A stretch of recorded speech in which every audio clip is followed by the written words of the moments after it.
Et maintenant, découvrons un petit peu plus le rôle de product owner. Donc, le product owner, déjà, première chose super importante, le product owner, c'est une seule personne. D'accord? Un product owner pour un produit.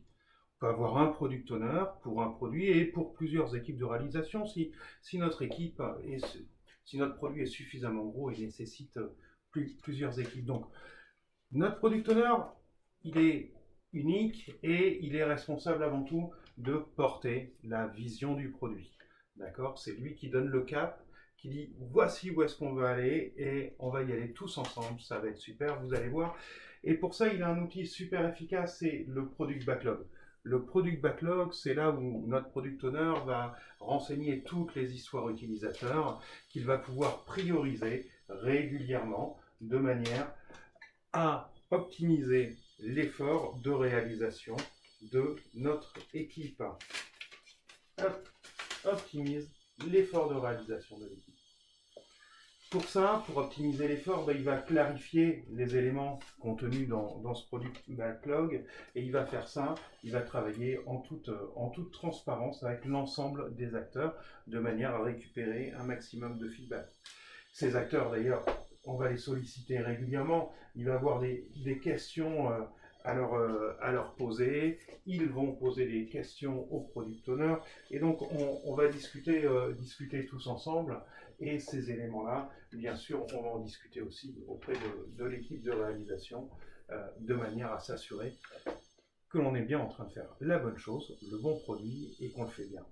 L'équipe de réalisation en Scrum est une équipe réduite, une équipe de 3 à 9 personnes, histoire de minimiser les interactions et de ne pas nécessiter le besoin de quelqu'un qui gère justement les interactions.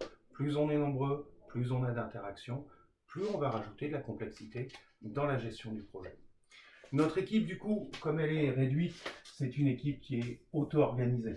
Elle va pouvoir organiser soi-même sa manière de travailler de manière à être la plus efficace. Pour cela, Scrum ne reconnaît aucun titre au sein de l'équipe. Il n'y a pas de titre de testeur, il n'y a pas de titre de business analyst, de lead dev au sein de l'équipe. On ne le reconnaît pas. L'équipe est tout simplement cross-fonctionnelle, c'est-à-dire qu'elle dispose de toutes les compétences pour réaliser le travail. La responsabilité, du coup, est collective au sein de ce collectif et l'équipe dispose donc de compétences variées lui permettant ensemble d'assurer toute la qualité nécessaire à la réalisation du produit. Troisième rôle de notre équipe Scrum, le Scrum Master. Alors le Scrum Master, c'est le servant leader de notre équipe. C'est donc le coach agile à l'intérieur de l'équipe. Pour ça, il faut s'assurer qu'il comprend et qu'il pratique l'agilité et il va s'assurer que le reste de l'équipe monte en compétence sur ces éléments-là. Il va également résoudre les problèmes auxquels fait face notre équipe de développement, que ce soit des problèmes techniques, des problèmes organisationnels. Il va s'assurer que le product owner sait maximiser la valeur. Il va l'aider du coup à savoir assurer une planification empirique de son produit, de la livraison et du développement des fonctionnalités. Il va aider aussi à avoir une expression concise des besoins. Il va aider à clarifier les attentes, clarifier et comprendre les attentes des stakeholders et de nos utilisateurs. Il doit s'assurer que tout le monde comprend bien l'objectif, le périmètre et le domaine sur lequel on va travailler.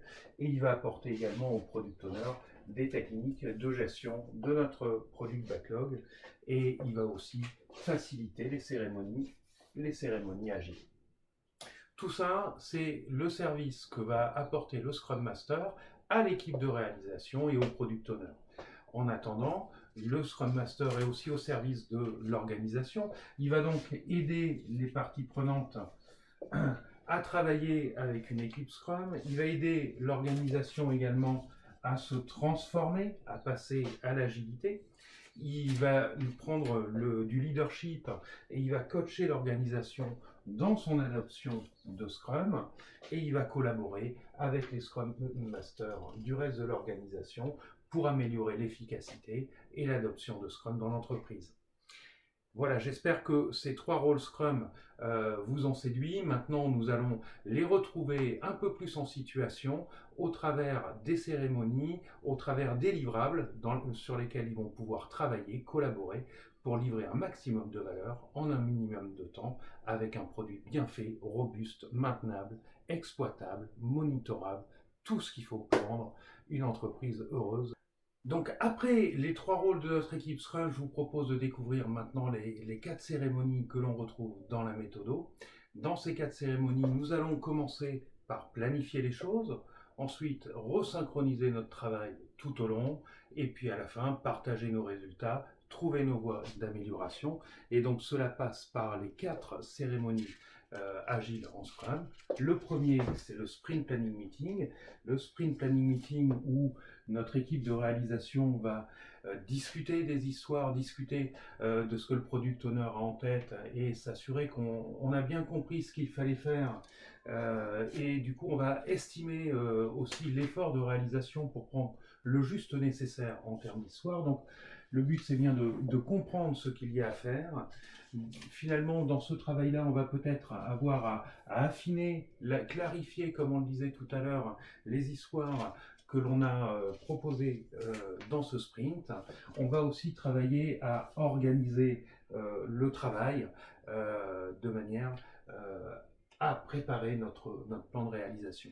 Donc un sprint planning meeting se déroule en 2 parties. La première partie où on va se poser la question qu'est-ce que l'on peut réaliser, et la deuxième partie où on va définir le plan de réalisation qu'on appelle le sprint backlog, où on va donc avoir priorisé nos histoires par rapport à l'objectif de sprint de manière à s'assurer de réaliser toutes les histoires sur lesquelles on s'est engagé. Puisque tous les jours, l'équipe de réalisation travaille, tous les jours, elle va s'assurer que le plan qu'ils sont en train de dérouler est toujours le bon plan. Pour cela, Scrum a prévu une mêlée quotidienne, une mêlée qui va durer à peu près 15 minutes et pendant laquelle l'équipe de réalisation va répondre à 3 questions. Qu'est-ce que j'ai fait hier pour atteindre l'objectif de sprint? Quelles difficultés j'ai rencontrées qui m'ont ralenti ou empêché d'avancer vers l'atteinte de cet objectif de sprint?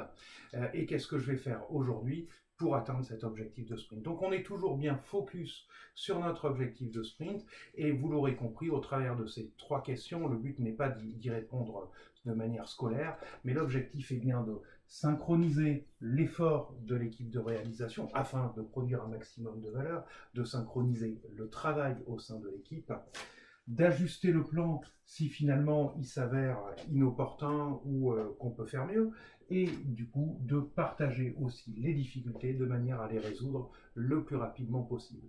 Soit les difficultés, on est capable de les résoudre entre nous, soit ce sont des difficultés qui vont entraver l'effort de l'équipe et sur lesquelles le Product Owner, le Scrum Master, peut venir nous aider pour nous donner un coup de main, son éclairage et des pistes de solutions de manière à être toujours le plus efficace dans l'atteinte de notre objectif.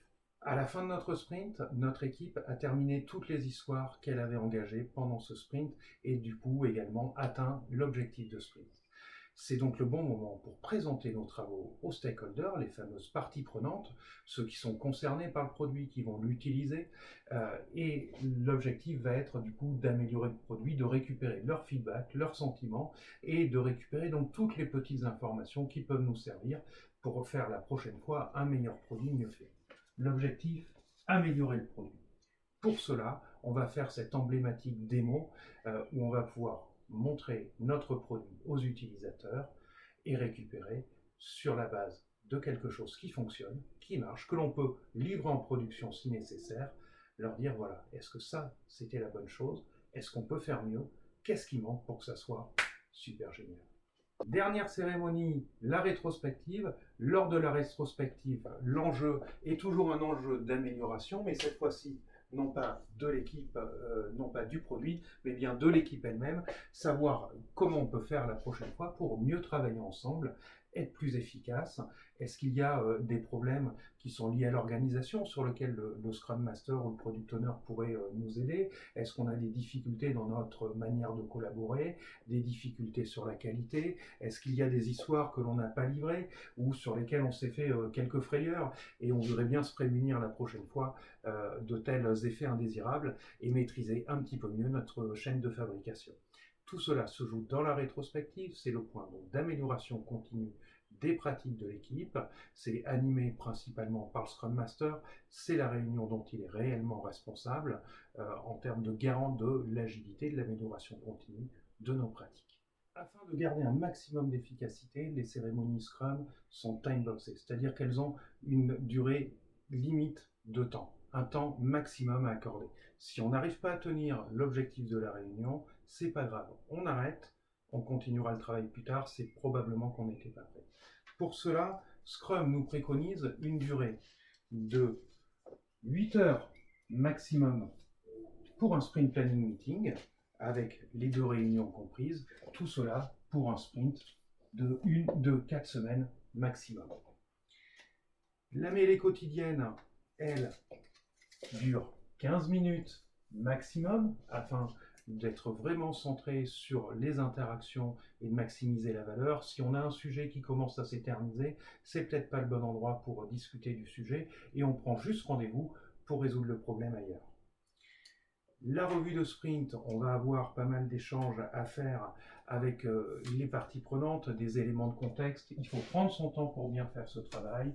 On va faire une réunion de 4 heures maximum pour un sprint de 4 semaines. Quant à la rétrospective, pour un sprint de 4 semaines, on fera une réunion de 3 heures maximum, de manière à être bien centré sur nos problèmes et nos interactions. Nous allons maintenant découvrir les 3 livrables de l'équipe Scrum. Le premier des livrables, c'est le fameux Product Backlog. Le Product Backlog, donc, qui est priorisé par le Product Owner, c'est lui qui est garant de ce livrable, dans lequel il va essayer de donner à chaque moment à l'équipe de réalisation les choses les plus importantes à faire. Donc ce backlog est priorisé. On retrouve à l'intérieur des choses qui sont petites, taillées pour un sprint, qui sont prêtes à être développées et que l'on risque de développer très très rapidement, si ce n'est pas dans ce sprint, dans le sprint suivant. Et puis on retrouve des choses que l'on connaît et qui vont être dans le produit, mais on s'en occupera plus tard parce que le temps n'est pas venu de développer ces fonctionnalités. Une fois ce product backlog priorisé et ensuite le sprint planning lancé, l'équipe va prendre les histoires que le product owner a priorisées, que l'on a intégrées dans notre périmètre de sprint, et ensuite les injecter dans le sprint backlog. Au sein de notre sprint backlog, on va également retrouver des histoires utilisateurs, mais peut-être des histoires techniques, parce qu'il y a peut-être des choses techniques à réaliser pour les nouvelles fonctionnalités à venir. Et il y a aussi probablement des actions d'amélioration que l'on aura priorisées et identifiées lors de la rétrospective du sprint. Le Sprint Backlog qui finalement c'est le tableau emblématique de l'équipe Scrum devant laquelle elle va se retrouver tous les jours à la mêlée quotidienne et où on va pouvoir donc faire avancer les histoires, déplacer nos items et en ayant pour objectif que l'intégralité des histoires soit terminée pour la fin du sprint. Donc le Sprint Backlog, c'est notre deuxième livrable de l'équipe Scrum et à la fin du sprint, lorsqu'on aura terminé, on aura réalisé un incrément de produit, c'est-à-dire le produit augmenté des nouvelles fonctionnalités qui aura la qualité requise pour aller en production. Et donc voici notre dernier livrable, c'est l'incrément de produit de l'équipe Scrum réalisé à la fin du sprint et disponible pour être mis en production si cela a du sens.